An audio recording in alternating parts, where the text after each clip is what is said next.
to another episode of Buffalo Happy Hour. Mike, what's up? Derek, we got so much going on, but we're back at Resurgence, which is super exciting. And we'll start with introductions for those that are new and haven't seen you before on our channel, which would be shocking. But we'll start with titles, I guess, and then name for sure, and then we'll dive into all things Resurgence. Sure. Jeff Ware, president of Resurgence Brewing Company, or doer of the things that need to be done, you know. And that's who I am, and I'm happy to be here. That's awesome. So welcome back on our show. We recently linked up with you guys up in, it's Barker, right? Correct. There's 2 R's, not Baker. Yeah. So in Barker, New York, which was exciting because you guys just started to focus on the cidery. So outside of that, I think we should start there. From our last time we've met, what else is happening with Resurgence going into 2025 is kind of the antithesis of this interview, because there's been a lot of things in the works. Yeah, I think that's the best way to say it. Like, we got a lot going on, and a lot of things that we've been working on for a really long time that are like finally coming to fruition, and they've been frustratingly long projects. So we're happy to see them kind of, you know, you can see the light at the end of the tunnel, I guess is the best way to put it.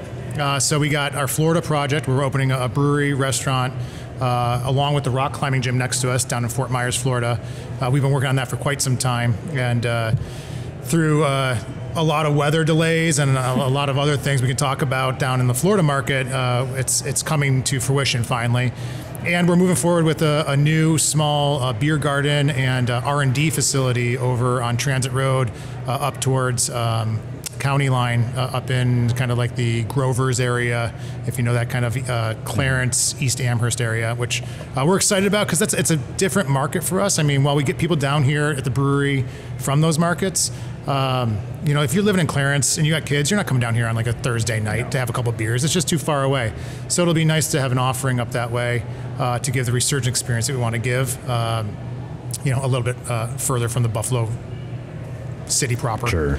The funny thing, we've interviewed a lot of breweries, but rarely do we interview like somebody of your caliber. I mean, you've been a staple in Buffalo for quite some time now. Is it the hot body that you're talking about? Yeah, definitely. But like, when you started this brewery, did you envision to open up a place in Florida? Like, what was the game plan when you first started? Because we've talked to home brewers and they don't have that aspiration yet. No, I think when we opened the brewery, I mean, it was going to be a business. You know, it wasn't like this was born out of a hobby. It was a hobby, but you know, I quit my job and I was starting this, and it was going to be a, you know, full bore ahead, can't fail mentality. But I really thought we were going to be distribution brewers.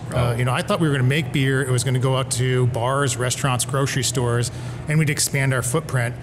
Because if you look back, and granted, like we had our 10-year anniversary this year, which sometimes it feels like it's been, you know, 2 years, but other times it feels like it's been 65 years. And the market's just changed so exponentially. Sure. And so you look at, I mean, if you can try to paint a picture of what the market looked like 10 years ago, there were no breweries. Mm-hmm. You know, Flying Bison was around, but they were up on Ohio or on Ontario Street in Black Rock, right? You go there, you get a growler fill, but you couldn't hang out there. I think CBW had just opened, but I think again it was growler only. Like, there were tap rooms on every corner like there are now, and that is drastically changed. And now I think the perception or the the reality of the market now is people want a full restaurant dining experience. They want to be immersed in the experience. Like our original tagline was "Experience Great Beer," and like now everybody's really taken to that, and because it's a really cool experience, right? Yeah. And I think a lot of people, not just us, other brewers out there have done a really good job with it. But we're definitely restaurateurs now as well, and I didn't see that happening. I mean, I honestly am curious, because when you guys were over on Niagara Street, the OG location, it was almost like a mecca for professional networking events, where like Weedy would come in for like fundraising events, and then you would have all of these different, I don't know, like corporate-esque individuals within Buffalo just, well, yeah, we're just going to go to Resurgence. Like, it was this normal thing. But I don't even know how that started in the first place. Like, I guess you just said, sure, like come in, and then it just kind of spread around the corporate world that, yeah, you can do this at Resurgence, and then it just never stopped.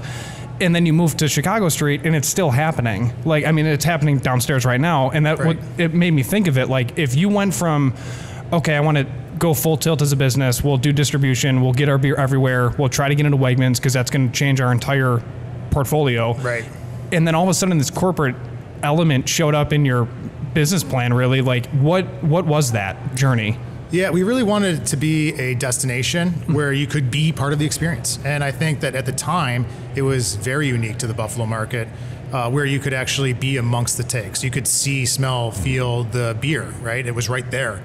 And so if we were making beer, it smelled like beer. If we were dry hopping, it smelled of hops. If you wanted to talk to the brewers, you just like threw a peanut at them and they turn around and go, what do you want? You know, so I think that resonated with a lot of people. And at the time, we were a fledgling brewery, and we were just like anything to do to make revenue. So people came in and said, "Can we do this?" We're like, "Yes." You know, so everything was yes. It still is yes. Like, there's no party we cannot figure out how to do here. It's just a matter of how creative can we get, and that's the thing. You know, we talk about with our teams all the time, is because we are at the end of the day a community center, right? So. Like when we opened the brewery, we wanted to be a place where people can gather. It's like it's still in our business plan of like, you know, communal space, family friendly. You know, the things that were inspiring us at the time were in, you know, Brooklyn, New York, or Denver, Colorado, and they were like daytime drinking experiences where you go have a good time, but it's not a shot in, you know.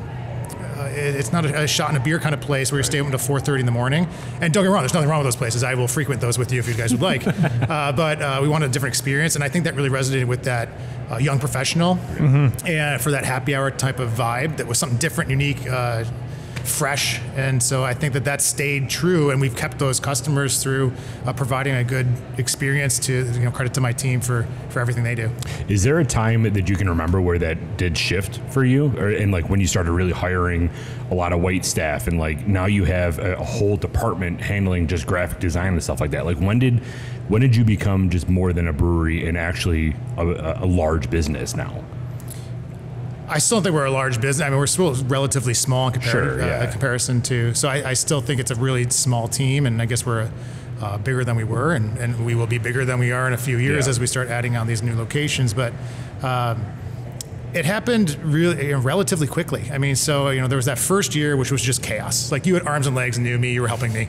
And it was like, you know, you talk about that community.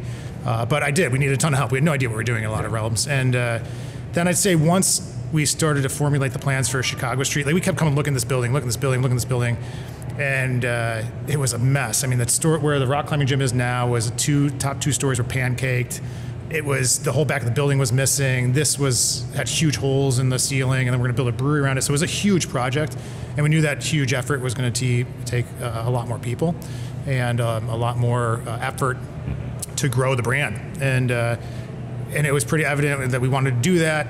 But that we couldn't do it ourselves. And so we needed to hire more people to help with that, and people that honestly just know better. Like, you know, I'm just a meatball that wants to make beer and show everybody a good time. And so I think we needed people that were, you know, smarter meatballs. Yeah.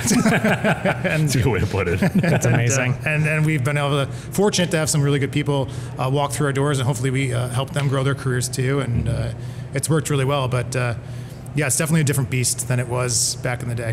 Sure. It's just really cool to watch. I mean, you say it's small, but dude, look at that. Your system is gigantic. It's got to be the biggest in Buffalo. No, it's. I think it's. Whose is bigger? I mean, well, you know, it's a good size. You know, that's fair. Yeah. Give credit where credit's due. It's nothing to shy away from. I just feel like comparison is a thief of joy, right? So if you were to compare yourself to Budweiser, then obviously, I mean, they have a massive plant in Baldwinsville that's just gigantic. Yeah. But this is a huge system and a very large operation. It's a good way to put it. I think it looks at your competitive set and who's your competitive set. Like we always said, we don't want to make the most beer. We want to make really good beer that people really like, you know, and it's that. But even subsetting your stuff now into where do you want to be in the market? Do you want to be, you know, the really premium where people are trying to chase you? Do you want to be the everyday, easy, cheap beer? Do you want to be somewhere in between? Like, and we found, like we've always said, we stuck to, like, we wanted to make really good beer that was approachable and affordable for Buffalonians, and that's kind of where we stuck to. Mm-hmm. And if that makes us a billion barrels, it's great. If it makes us less than that, it's great. But I think we found a nice little niche of where we live. And so we're just going to try to live right in that niche, and that's why we brought Blackbird, because it was an exceptional product at affordable price, and so it was a no-brainer fit for us.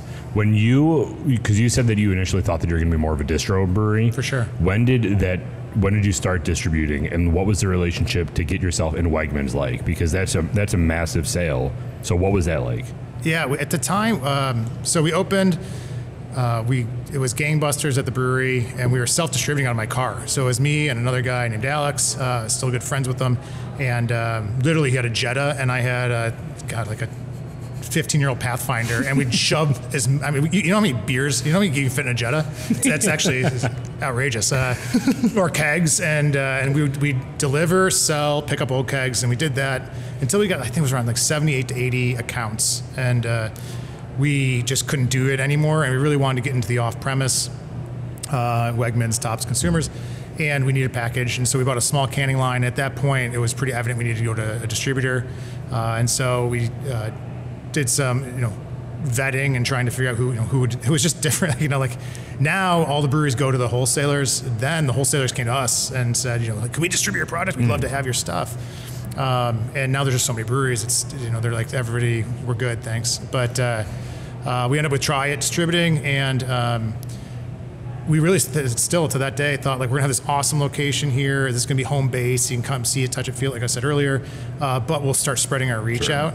And Wegmans was kind of an anomaly. I didn't know how to sell the Wegmans. So, I really needed help from our wholesalers. Our wholesale partners did help us with that. But then it became a demand thing. Like we just couldn't make enough. So, we capped out.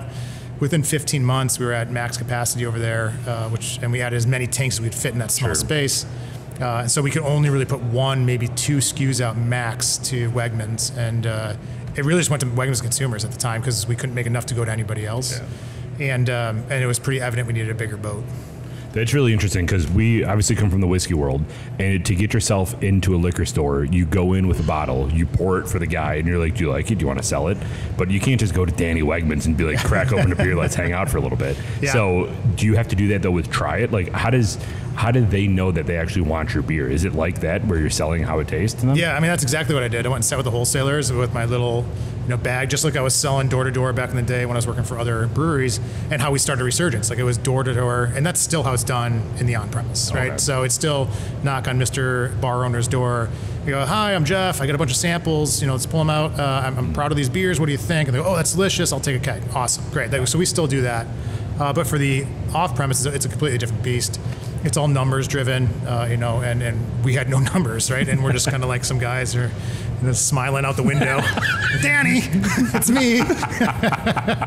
I got your 5 kegs. Yeah, I have nothing else, but I got my 5 kegs. Who knows this guy? Get him out of here. What was your first one that you sold? Was it Greenheart and Sitmo? It was Resurgence IPA. That was our big one. Oh, okay.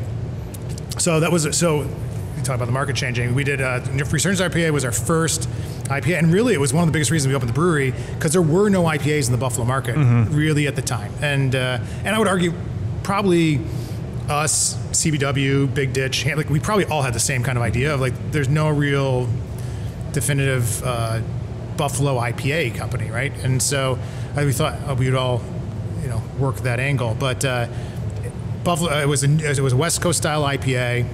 7%, and it was a killer for us for a long time. But as we started to evolve into what we are now, was really when Sitmo hit. Like Sitmo was the test batch name for Sitmo. So it was Citra hop and Mosaic hop. So we put it on the board as Sit-Mo IPA R&D, and it exploded out the gate. And so that's why it's named Sitmo. It was supposed to have a name. That's so cool. People came in and like, I want Sitmo, and so we couldn't change it because it just kind of naturally happened. And so we were getting more known, and we were seeing more growth with our New England style IPAs to the point where Resurgence IPA was now the only West Coast style IPA we were making. And so we ended up discoing that and moving over to Greenheart, which was, we launched Greenheart 2 months before COVID. So that's been a challenge. Really? Yeah. So we didn't make that. It was that recently. Yeah. So it was back to answer your question in a very long-winded way. It was it was Resurgence IPA was went out to the market first, and then the other big one at the time was Blood Orange Saison, which you can't sell Saison anymore. Like you just can't. Like nobody wants it. So, oh, really? It's one of those styles. Like Belgians in general are not sexy right now, and I don't know why, because they're amazing. Like I think everything's cyclical. I'm sure you guys see it in whiskey. Yeah. Beer's the same way, and Belgians will come back. And I think everybody that actually makes beer can't wait for Belgians to come back because we all love Belgian beer. But it's just like a not hot thing at the moment. Is it still IPAs that are kind of ruling the market, or like what is it now? Yeah, every year, everybody talks about what's going to be new and what's really dominating the market, and it's like this is all coming, blah blah blah. And the answer is always IPA, and it's hazy IPAs. It really is. And like I was just talking to some guys the other day about like we really think West Coast style IPAs are coming back, and they're not. They are, like, you're seeing some traction, but the hazy beast is so big still, that it's still a massive part of the market. And I think you are seeing trends back towards lower ABV. I think you're seeing trends towards lighter styles, more traditional styles, but they're just trends. And like, even if they get some traction, they're just never going to be the beast that is New England style IPAs right now. So I don't see that changing for the next 2-3 years minimum, if not longer. Sure. Man, that's crazy. And then, so we've kind of alluded to the market a little bit, kind of where it was when you were on Niagara Street, you came here, the trends currently are, but how is that going to impact the different locations? Because the cidery is going to stay the same. Right. And then the North Towns is probably going to be a totally different beast too. Like, I don't know if everyone up there is, not to sound like a typical South Towner, but like, I just feel like they're going to stick more to like the fruity stuff, the lighter ABV, in and out, like quick happy hour type deal, and then shoot home. I don't think people are going to sit there and just slam a bunch of hazies. So, but who knows? I mean, they might. I just don't think that that's a thing. But are you going into it with that mindset of like, let's see how this does? Yeah, I think you have to, because you just don't know until you get into it. And I think you just gotta dive in and just figure it out as you go, as far as what your consumers are going to want. I will say, like up there, so our plan we'll tackle them independently. So there's the brewery here, there's Transit Road, there's Florida, and then there's Blackbird. And the brewery here, we want to be able to make our flagships out of and just keep the ship chugging along. We're also making all the Blackbird cider here. And so we just came out with our 2025 calendar of what we're going to be bringing to the market. So we'll be making all those beers, and then we'll be feeding the other locations with some of our core beers out of here. And then also making all the Blackbird stuff here, as well as really adding on to that portfolio. So there were some gaps that, like, we tried a bunch of different ciders last year there, and so we kind of feel like we felt out the market for what works and doesn't work within the super niche in the cider market of where we're trying to go, which would be the best way to put it would be like culinary, so we're a little bit drier than a lot of the other ciders that are on the market. We are not as fruit forward or as adjunct forward, so we think like we're a cider drinker's cider, and so we want to really be apple forward with a little bit of a nuance. Like a great way to describe it is our Ghost Lantern that has ghost pepper in it, but I don't know if you guys have had it or not, but you drink it, it's great, right? Yeah. But it's like, oh man, what's this going to be? And you're like, oh, it's apple cider and it's wonderful, but you got this little bit of pepper on the back, so it's really like a nuanced flavors with the apple cider core. And so that's Blackbird. So we're going to add a couple new things we think are really going to fit into that category.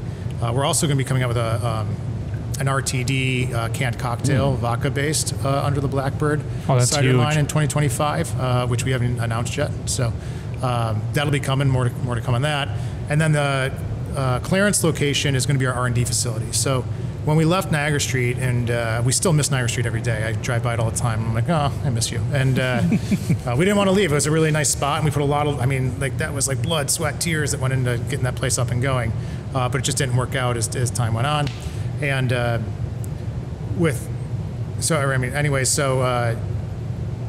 Clarence is going to, we have a hole in R&D. So we're R&Ding here as best as we can, right? But we've got a 30-barrel system here.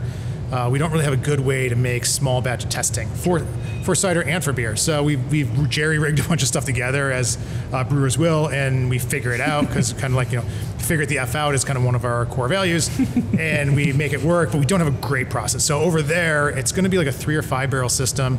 We're going to toy around with a lot of different things that are going on a draft, but you might only get like 4 or 5 kegs on draft of it, and then it'll be like good or bad, and if it sucks, we'll just dump it down the drain. And so it's going to be really R&D over there, which we really need, because then we can scale it up over here, and then come out with the new best beers that we might come out with something new. So we're really excited about that part of it, but it'll also be a unique experience over there. So you're going to get to try a lot of new stuff when you're over there. Yeah. So it's not just going to be a hazy farm where it's just all IP. Like, we'll have all sorts of weird stuff on over there to see kind of like where our niche fits. Sure. But we want it to be a different experience. So I think it's going to be like R&D, kind of Resurgence test, where you can test batch and try new things that we're experimenting with. But we have learned we need to clean them up a little bit and get far enough along, or else people will let you know they do not think they are up to par. Have you ever thought about not, like, when you were planning on going to the North Downs, did you ever think of just like buying a building around here for your research purposes, or was it always the plan to open up a new location for a new tap room and stuff up north? I think once we saw where the market was going and the opportunity for direct-to-consumer sales, distribution is really hard right now, and there's very low margins in it. So you got to sell a metric shit ton of beer to make any money in distro, and so direct-to-consumer, especially in our home market, is an easier way to go. And so if we're going to put a little test batch there, why not put it somewhere where we can actually put a bar and restaurant and all that kind of stuff as well? And we thought that was a good place for it, versus having 2 locations in downtown that are not wildly different experiences.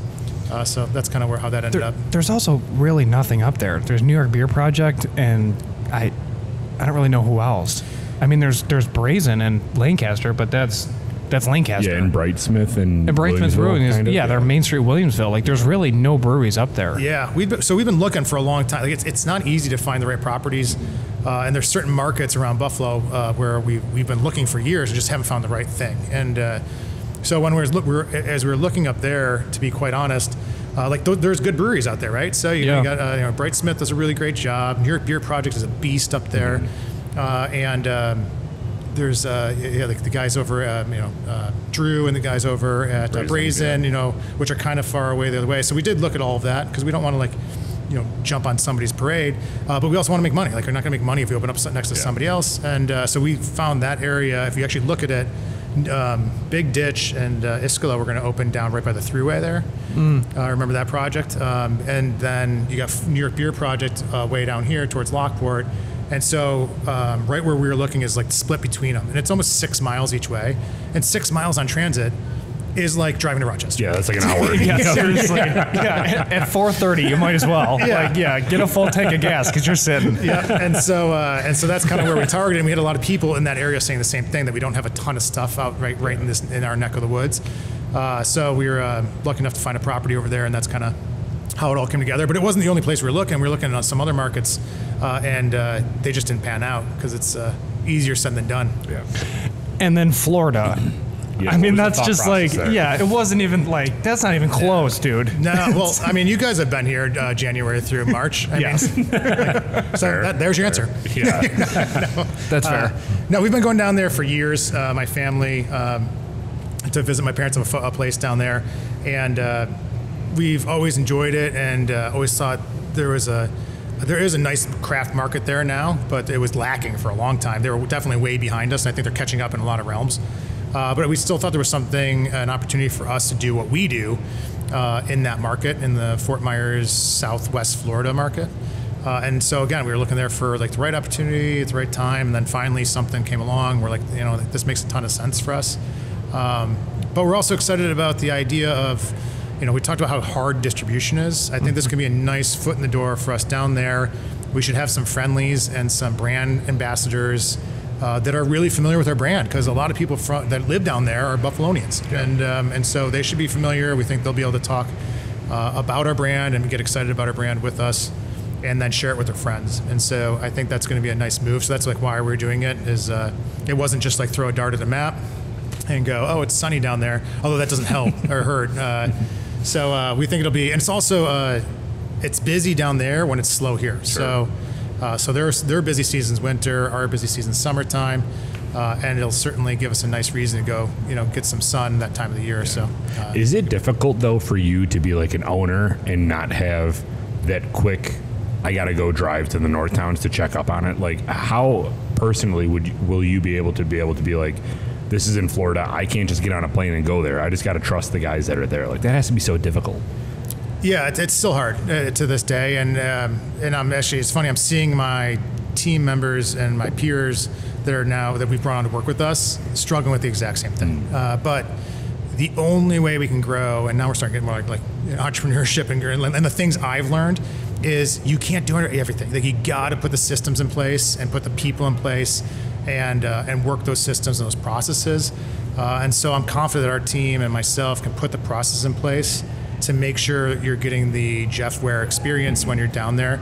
Because if it's not, I'm going to raise hell. I mean, it's got to be the research experience, and we talk about experience a lot. And I mean, we spend hours and hours and hours talking about experience, and we still screw it up all the time. Like, it's a really hard thing to do, but I can't live there. I got 3 little kids at home, and like, you know, I got, you know, obviously I'm at the gym all the time and doing all those kind of things. And, you know, I mean, you guys get it, right? I mean, Yeah, of course. I see you guys there all the time. Yeah.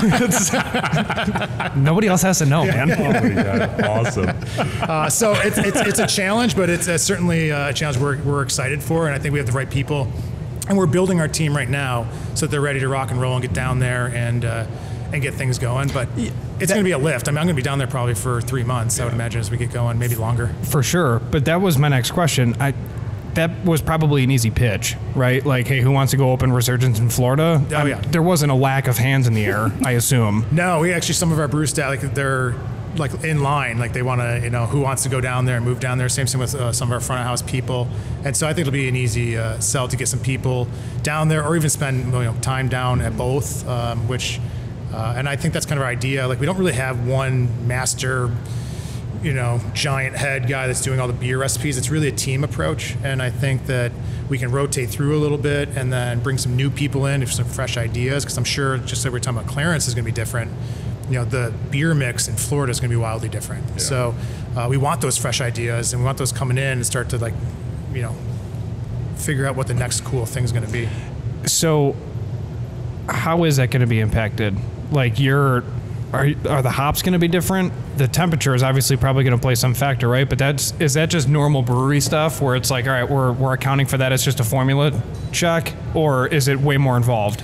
It's a bit more involved, especially on the brewing side. I think water chemistry is going to be one of the big things down there that we're going to have to master. But it's much more doable than it was 10, 15, 20 years ago. So I'm confident we can figure that out.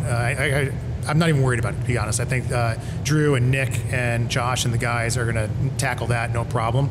We're just going to have to be a little more proactive about it and, like, get in front of it. We'll probably have to make a couple test batches and dump it down the drain to make sure we're flavor profiled exactly where we want to be, which is one of the things we've learned over the years, is that, like, you don't want to, like, be R&Ding on the spot with your customers. Like, you know, even like our R&D stuff, because I don't know, you guys have probably been to them, but we used to do like kegs and eggs experimental beers. Yeah. And so the whole concept of that was that you're going to try stuff out of the tanks that are experiments with us. And, you know, they're experiments. So some might taste great and you're like, whoa, we got a home run potential here. Or some might be infected, or some might be, you know, just bad. You know, like it was just a bad, we thought it was going to be great and it's horrible. But you're going to be there with us. And we found the feedback from that was, your beer sucks, you know. And I was like, well, you're not understanding. Okay, so you're missing the exercise. Like, the idea was, yes, we know, like, not all these are going to be winners.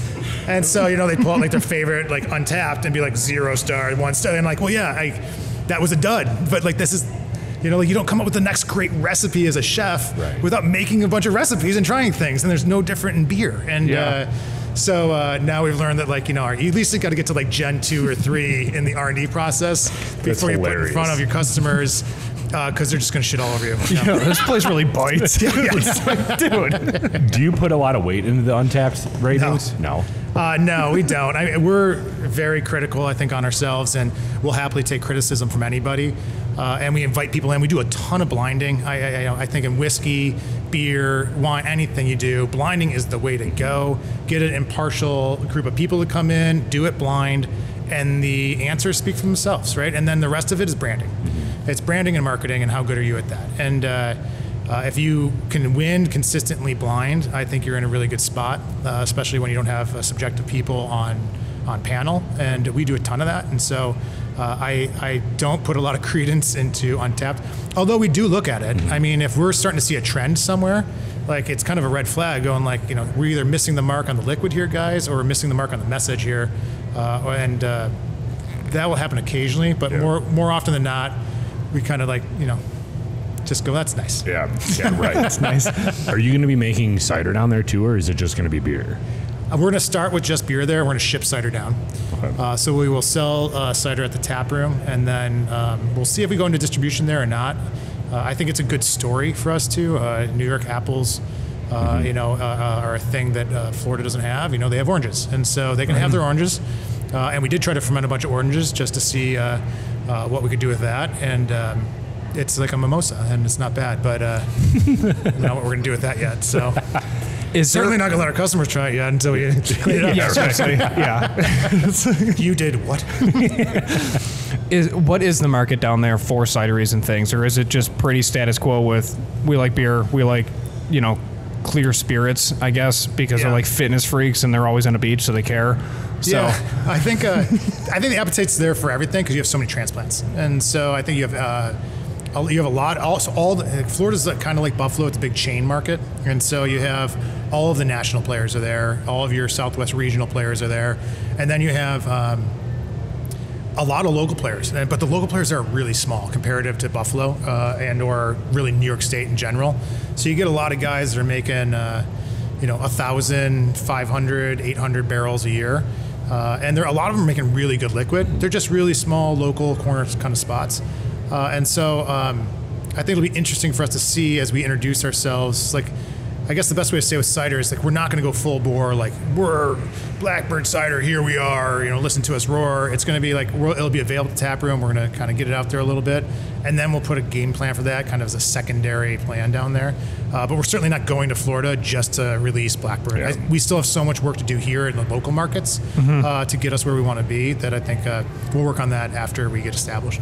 So you say like the Blackbird acquisition. Did you see that as a whole in your portfolio where you needed to provide something other than beer? Like, what made you actually acquire Blackbird? It's fascinating because it's such a recognizable brand in Buffalo. I think that's what made us really end up purchasing Blackbird. Is that we looked at it. I talked to Scott, and we kind of balked at it, and then it kind of came up again. And again, we tried all of the ciders, and I'm not going to preach that I'm a cider expert here. It took me a long time to learn beer, and I'm still not a beer expert. And so we certainly are learning cider. And as we were going through that education on cider, we just did so many blinds with it, and every time we blinded it, it won. It wasn't even close. Sometimes we'll put a set of Resurgence, or excuse me, let's say Green Heart and Other Half and Big Ditch, whatever, and we'll be it varies from time to time, but we're usually towards the top. But sometimes somebody else wins, whatever. Blackbird won every time, and it was always everybody's favorite, no matter what style we were doing. And so that was a really promising sign because the liquid was really respected from a cider drinker, right? Sure. And that was encouraging. And we loved it was all New York State apples. We loved it's a local place. It's got really great brand recognition in the Buffalo market that falls off a cliff once you get out of Buffalo. So we thought there was runway there to grow the brand. But it does have such a nice, it resonates so nicely in the Buffalo market that we thought it was going to be an easy lift to kind of bring that into our portfolio instead of having to build a whole new brand. Sure. So it was more of an opportunity that came about. You weren't necessarily searching for a cidery to acquire. No, but we were searching to go beyond beer. So we're like, what does that look like? And this was just fit that opportunity of what we were looking to do very well. And it's gone really well so far. I think we're going to end up this year in the Buffalo market probably plus 20% on cider in a market that's not really up at all. And so I think there's a lot of good that can still come from that brand. And kudos to Scott and his team for growing a truly solid cider business. Yeah. You said something about making vodka. Are you bringing a still in here, or how are you making vodka now? So we're going to do it the old-fashioned way, and we're going to buy it. Okay. Nice. I mean, they have a really good put-together neighbor. Yeah. Yeah. We are. We're sourcing it right now to figure out a neutral grain spirit. But we have no interest really in getting in the distilling game. So we'll be more of like a rectifier, and we'll just blend and blend it all down. But yeah, distilling is not something that. There's a lot of good distillers out there. There's one across the street from us, like you said, or next to us. And so that's not a game we want to get into, but we think it's a good brand extension for Blackbird. So, Blackbird cider is already sold in liquor stores. There's some brand equity there for them. And as we're seeing the market change, we think this is a really easy transition into cocktails for us with that line. One of the reasons we bought the brand. So you say brand recognition, and when you expand outside of Buffalo, like Resurgence, the labels on the can are very recognizable in the store. But as you go across to Florida, how do you see that changing or staying the same, or really recognizing that Buffalo head that you guys really pride yourselves on? Like, is that going to change at all? Like, what are your thoughts on that? Yeah, we've debated it, and I think we decided to lean into it. So I think we're going to say like as you see, we have a brand refresh coming up. You're going to see more Buffalo head and less of that Resurgence stripe that goes down, the words that go down the side. We're actually going to change that font type a little bit and really be like, the logo is our crest. It's our brand recognition. That's our brand. When you see that from across the room, you go, oh, that's Resurgence, and then let me go see what style it is. And so I think that there's equity in there just because people down there are going to be familiar, like, and not everybody, but, it's like, the 6 degrees of separation with Buffalo. Like, there's like everybody down there knows someone from Buffalo. Yeah, and it's every time I go down the street down there with the Buffalo Bills shirt on, it's like somebody down the street's just like, go Bills! I'm like, go Bills! And, so I think we're going to have some people that will be familiar with us, and I think we can kind of use that to our advantage as we start to build the brand down there. But I really think that it's going to be building a new brand in a market that has players. And so like, we're going to be the new guy. It's going to be some effort. Like, we're not just going to walk in and, just be like, hey, we're here. It's going to be a lot of work of doing the small things that I think we do really well in that ground game to start to build a brand. But more important than anything is, good liquid, good experience. And we do those, and I think we'll be all right. Just really quick on the branding stuff, because Blackbird is very text focused too. Are you going to stay with the bird and kind of make that the focal point, or are you leaving Blackbird alone? No, we're going to refresh Blackbird in 25 as well. And we don't hate it, to be quite honest. Like, it's not a bad label or anything. It's just, it's been probably the same for at least 5 years, if not 10 years. And so I think we want to focus in on that B in the bird. So, that lowercase b with the bird on it, and really enhance the bird and make that kind of a focal point because it's very recognizable and it's a good story, with the whole Blackbird brand and everything like that. And then keep everything else like really crisp, clean, and classy kind of. Sure. So you think of like, a white tablecloth restaurant. You could put this cider into a white wine glass if you wanted to, and sip it and enjoy it. And I think that's kind of where we want to push the brand as an elevated cider experience that's still very approachable. So, an affordable luxury. You're not buying a $25 bottle of cider. You're buying a really nice cider at an affordable price, but it might be $1 or $2 more than your competitive set of something from like a national player. Sure. That's so bougie. We are so bougie. We're fancy boys. That's it. Fancy boys. It's going to be really cool when Florida's up and running, because you're going to be inside of every Bill's backer bar. And then if somebody is drinking it on a beach, they're going to be like, oh, where are you from? And then they just point at the Buffalo head on the beer can. And that's going to be their answer. Like, it's going to be this weird, amazing cult of like Buffalo only people know what the goat head or the head is. And everyone's just going to point. Yeah, I think it's going to be something that translates and resonates relatively easily. Because I do think that exactly what you said is going to happen, and I think that it'll be a conversation point, and I think it'll be relatively warmly welcomed. And then anybody that is not familiar with us, I think we'll learn that we're not awful people. Like, we'll be very communal. We'll happily help everybody else down there. We want to be part of the community down there, and so like, we can't wait to dive in. And we've already joined the associations, and we can't, I'm aware of all the associations up here. Of course, we'll be involved in associations down there, and we'll just look forward to like getting to know everybody and being part of that scene. What is the? Now it's my turn. Okay. What is the infrastructure like down there? Because there was a lot of talk with the head brewer at Pressure Drop, Carl. He goes, there's like unlimited amount of water in Buffalo. You never have to worry about water in Buffalo regarding breweries. What is that conversation like in Florida when you're looking at the infrastructure of the city? Yeah, there's no issues as far as quantity of water. I think the bigger concerns down there is that they keep having giant storms that affect everything. So. Yeah. It really affects how permitting is done. It affects how people go to work. Obviously, their home situations. They keep closing things for weeks at a time. And so that's obviously a big issue that they're working through. Insurance is something else that you could start a whole nother podcast on down there right now. Yeah, that's going to be a train wreck. Not great. Yeah, there's a lot of different hurdles that are coming from that. But as far as like, basic utilities, it's slightly different, and we're learning that game. Like electric's used a lot more down there than gas. And as far as water goes, I'm not concerned about it at all. There's plenty of it. It's not, but it's certainly not. I mean, they don't have a Great Lake, Right. Mm-hmm. So, but there's enough for what we're going to do down there.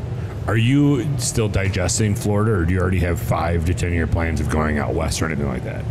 No, I think we're still digesting Florida, and I don't think that'll be our last expansion. So I think that we are always looking for opportunities, but I don't know exactly what that looks like yet, and we don't want to jump the shark on exactly where and what we're going to do. We've had every opportunity individually. And so if I had to venture any guesses, I would guess they'd be along the East Coast somewhere, maybe in Florida. But we'll see how it goes. I mean, we could be sitting here a year from now and be like, oh, well, that didn't work. If I can throw out a suggestion, Southtown's Hamburg would be really cool. Yeah, well, we're both in Hamburg. We've looked at Hamburg. We've looked at Orchard Park. We looked at, but there's a lot of breweries there now, and so yeah, they just shot up, didn't they? Yeah, I mean, you got Johnson Landing's over in Hamburg now, and obviously Johnny's over in Hamburg Brewing have been there for a while, and.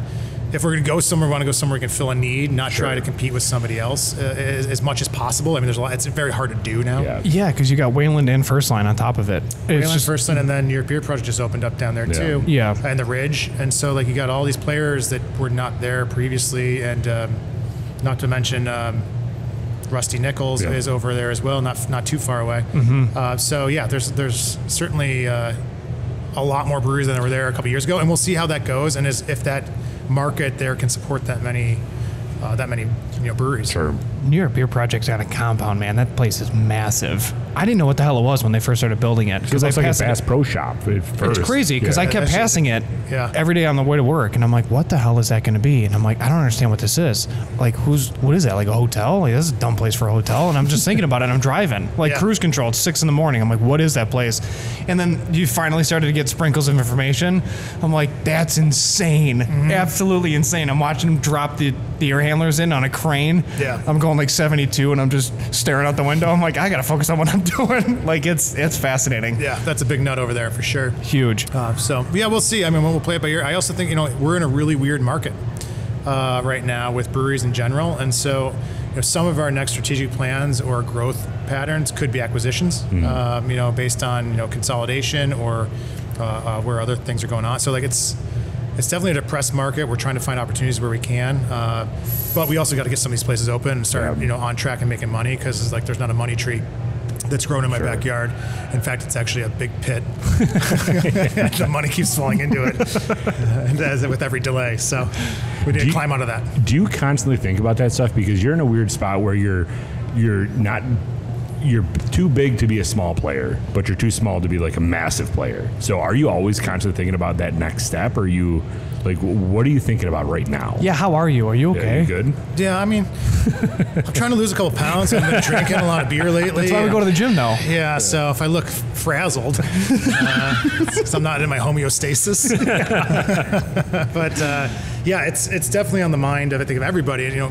Having talked to a lot of brewers across the state through the Brewers Association, I think that's kind of the gist of the mood, is cautiously optimistic that things will change, but realizing that like we got probably 2 years or so of really tough pills to swallow, as it's a hard market right now. So you got a lot of competition coming in. You have a smaller demographic as far as generation coming into drinking age. They're drinking different things, and it's not really like we're losing out to whiskey or vodka, which we are in some instances with beer as a whole. Yeah. But you also have like the big disruptor, which is marijuana and gummies. And I think that's the biggest disruptor personally. And then you also have the movement of people drinking less and being a little bit healthier, which the face you're making is kind of how I feel about it too. Like 20-somethings are going to be 20-somethings in my opinion, and they're going to pick their poison, but they are going to pick a poison. Yeah, right. And I think it's just they're changing their drinking habits a little bit. And so, there's a lot of uncertainty in the air, I think, right now, and people are trying to figure out what that new normal looks like. Mm-hmm. Do you feel like downtown has gotten to a point where it's oversaturated a little bit, or do you feel like there's still room to grow? Because I feel right around COVID, we saw an explosion of new like home brewers or breweries coming into the downtown market. Yeah. Is the population just so large that it can support it, or? I think the PC answer to that is there's always room for growth, Sure. and I think there is room for growth in the right model. Yes. If that makes sense. Yeah. So Of course I think it does. that if you want to open a brewery right now and you're like, oh, we're just going to go to distribution, I'm like, awesome. You might as well just, here, like just write me a check for $300,000 and I'll save you $500,000 because you're going to lose it all. So I think with the right models, you can do it. But I also think the downtown corridor right now is slumping a little bit I think you're seeing more amenities in the suburbs that you don't necessarily need to come downtown for. So I think I think the workforce has not returned from COVID fully. So you're seeing like weeknights are very, very slow. And that's not just Resurgence. I think that's across the board. Everybody I talk to, from bar, restaurant owner, brewery owner, whatever. And then the weekends are still there. But I think that downtown definitely like needs a push at some point to kind of get back on track to where it was. I just don't think it's as sexy come downtown as it was like 3 years ago when things were really building. And I think a lot that's just the macroeconomics of the United States right now, where like there's not buildings being built. There's not a lot of excitement new. Like it's just kind of like plugging along, Well, it was because we talk about this all the time because both of us lived in the first ring of the city. So he lived in Cheektowaga, I lived in West Seneca. And our generation, which are the children of baby boomers or around that area, a massive part of Buffalo's population just moved to that second ring of the towns like Hamburg, Orchard Park, Boston, and all that stuff. So that's probably why you're not seeing a lot of people come to downtown, because those have good breweries, like you're saying, and the people are more staying in that second ring. Right. But as soon as what the generation comes after us starts getting old enough to rent and buy houses and stuff like that, you'll see that come back, because that's where the more affordable housing is in the downtown Buffalo in that first ring. So it might be a slump now, but it's got to improve over the next couple of years. I hope. Yeah, me too. And I think building will help that. So, as rates fall and like the economy comes back a little bit, you'll start to see development happen again, which will be more apartments, which we need more apartments in downtown Buffalo. Yeah. And so as there's more housing, there's more people, which those people need to go do stuff and have fun. So, And just at time of recording too, it's fall 2024 going into 25, so it's an election year. So you're also seeing that. So a lot of companies, they're not doing a lot of, let's go out and blow $2,000 tonight because it doesn't matter. So we'll just bring 50 employees to this establishment. They're hoarding cash because they don't know what's going to happen. Yeah. So you still have that, and that's just a weird time. Yeah, and that's definitely a thing. And, and so we'll see what things look like. But I think things are slowly trending in the right direction. It's just going to be it's not going to happen overnight. It's going to be a slow roll. And we're just going to have to weather the storm, just like everybody else is. And it's not just a local thing. It's a national thing. Mm-hmm. Absolutely. So if somebody was to go to either a bar or go to Wegmans and they see Resurgence on the shelf, what would be, just for the people that don't necessarily know what Resurgence is, what would be a good beer to try out as a good representation of what Resurgence is? Yeah, Sitmo all day. Yeah. So Sitmo is my jam. That's the beer I'm pulling off the shelf if I'm going to have one beer from Resurgence. It's that classic New England style. It's a little sweeter. It's got all the things that you want to have in a big New England with that pop of tropical fruit flavors. But I wouldn't sleep on our seasonal program either. We actually are seeing a lot of growth out of our seasonals right now. I mean, our Oktoberfest I think has been great for years now. Summer Ale had a banner year, and it's weird, as we were talking about earlier, people kind of going back to more basics. Like Summer Ale, which was always it's a basic beer, right? It's not gonna, like, your beer geek is not going to be like, oh man, check out this dope summer ale I just had. It's just a summer refresher. It's got a nice little Mandarin kick to it. It's light, it's easy, it's crisp, but it hits the spot. And I think we're seeing people kind of going back to that. I just want something like it's light, crushable with a little bit more flavor than maybe your macros. And now we just launched our holiday ale. So I think those are all a really nice place to be. But we try to make a little bit of something for everybody without being like overwhelming. Yeah. And I think that's something we've worked on since COVID, is kind of squeezing that offering in a little bit. Because if you can't find a beer you like out of 8 beers that we have at the grocery store, try a little harder. Yeah. You don't need to have like 38 different Resurgences to pick from. Yeah. How does a Loganberry Wit sell? It's still a huge mover for us, particularly in the summertime. Okay. And it's one of those love-hate beers, right? So, sure. Like I'm not a huge sour fan, but we sell a ton of fruited sours, and I think we execute them really, really well. But it's not my style. Mm-hmm. I would say the same thing for Loganberry Wit. And like a really fun story on Loganberry Wit. I remember we were testing this way back in the day. This was a homebrew that I was making when we were starting, and we took like actual raspberry and blackberry and we're blending them together and trying to make like a real Loganberry. Yeah. And we're blinding, of course, as we do, and trying. I remember saying, "This is great, this is great, this is great." And so finally, somebody comes up to me and goes, "Listen, that beer is excellent, but that's not fucking Loganberry." Oh, really? And I go, "Oh, okay, sorry." And like, everybody has that Aunt Rosie's, Crystal Beach syrup flavor. So we retooled it and literally put Aunt Rosie's, or actually we used Crystal Beach, I think, honestly, in the recipe. Oh, okay. And so it actually has that, and then we redid it again. They're like, that's Loganberry right there, And so you can't mess around with that flavor, and people love it. And I think again we executed it right to what you want, that buffalo Loganberry flavor in a nice refreshing beer. And so for what it is, I think we did a really good job with it, and people do really gravitate towards it in the summer. Did you ever release that raspberry blackberry one? No. It just lives forever in my memory.